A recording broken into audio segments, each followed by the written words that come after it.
Many called her Nabila the bulldozer. Bulldozer opening new roads. She exactly did that. It's facing a lot of challenges, and she managed. And she never gave up. She's very strong from one side. From the other side, she's very sensitive. And this is why I love Nabila. And I remember her speech. It was the first time that I see in front of my eyes a very powerful feminist leader.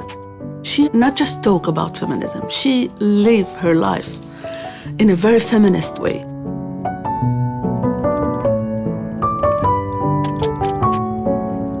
I was born to a Catholic family in Nazareth in 1955 as the number 7 in a family of 8 sisters and 2 brothers. I wanted to change the world. And changing the world needs tools, where I went to register to Haifa University. And that's where my first experience was with the discrimination as a Palestinian, where the first time I was not accepted. And someone is saying my IQ is not enough, someone saying my English is not enough, someone saying my Hebrew is not enough. Receiving that letter saying that I don't have a place at the university was the first shock of my life, and this is the first fight that I did for my right to study, and was successful. And of course, it's opened for me my ability to change things. Nabila was different. I remember her usually in the front of any demonstration. Suddenly you hear a new voice talking about women's rights, about feminism. The entire, issue of feminism was not issue that you talk about. Usually you are worried about politics, about your study, about your rights. That was really breaking the social taboo. In the beginning, I was just participating, but when it's needed something to stand for, I was there. It was built in my personality to be upfront. In my profession as a social worker, you have to work in governmental offices, and that's why I was thrown out from my job 3 times for my political activism and for my social activism. The Shabab tried to intimidate me by sending these messages through different channels. My mother didn't like it. I was raised to walk beside the wall and protect myself. I mean, that's امشي الحيط الحيط وقول يا رب السترة. But I knew if I give up, I will not be able to continue. So I have to insist on my way. After the 3rd time that I was thrown out from my job, I moved to Germany and I studied psychology. I came back, I didn't know what I'm going to work even. Began teaching developmental psychology for caregivers, and this is where I met the field of early childhood, and that's where I decided to stay. If you want to make a social change, you have to begin at the beginning, and what is more beginning than children? Al-Tufula was established in 1989.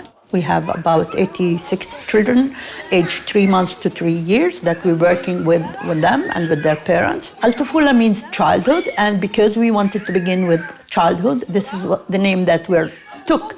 But we realized very, very soon that it's not only about childhood, it's about women. We worked with the 2 marginalized groups, young women, and we added to them young men. We are working with them on their activism and in strengthening their capacities as leaders in their own community for more activism against violence in the community. And we're working with women with disability, empowering them to advocate for their rights and changing the reality of these women from passive victims to active advocaators for their own rights. كنت أشوف بس اليوم مدى الرؤية عندي تقريباً 0. طريقة التعامل اللي كانت دايماً نبيلة تحاول إنها تأخذ عن جد طريقة تفكير جديدة بالنسبة لإلي شخصياً، وإنه في إمكانية إنه الإنسان يقدر يطلع عن جد على نفسه، على إيش ممكن إنه يقدر إذا الإشي ما بديش من عندكم وبإيمانكم في نفسكم. After establishing the center, we began to look at the kindergarten areas and early childhood, and we discovered that only 12% of the children in the Palestinian community goes to kindergarten. In 1992, Shatil created a committee to advance the early childhood in the Palestinian community inside Israel. There was a law for early childhood education, but it wasn't implemented, and the regulation of it wasn't clear. The Palestinian community was invisible, and there was no way Palestinian children would be listed in the national priorities. And so we began to advocate. We went to Supreme Court together with the follow-up committee for education. Our demand was to implement the education law from 3 to 5 according to socio-economical levels. And this changed the whole early childhood. We were speaking about 12% in 1992, and now today we're speaking about more than 90% of the children goes for in kindergarten, obligatory and free. It has an impact not only on the children, but also on women, because more women having the chance also to go to work. So the whole field has changed by changing only one law.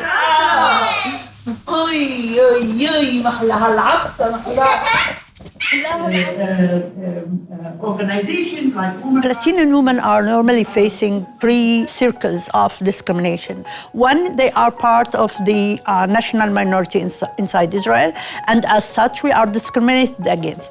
One, we are part of the women in Israel, and as such, women in Israel are discriminated against.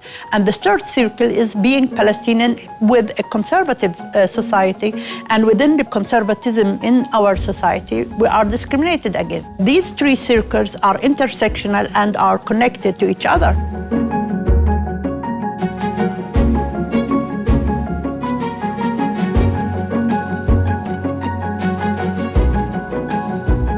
In the last years, we've been working together with Itach Maki to influence the awareness in the government that 1325 is about the conflict, is about the occupation, the fact that we are in a continuous occupation. And this occupation influences women's life, not only in West Bank and Gaza, but also here, and especially within the Palestinian community inside Israel. And this has to be changed. You can't continue to work ignoring the fact that the occupation continue impacting our life. I always say that as a Palestinian, I'm not privileged to lose hope. And as a political person, what a politician you can be if you lose hope. I used to think that my anger motivates me. And I realized lately it's actually my love. I love my people. I love human beings. That love gives me the energy. And seeing the small successes and the small opportunities that I'm opening for others, it just gives you satisfaction and need to do more.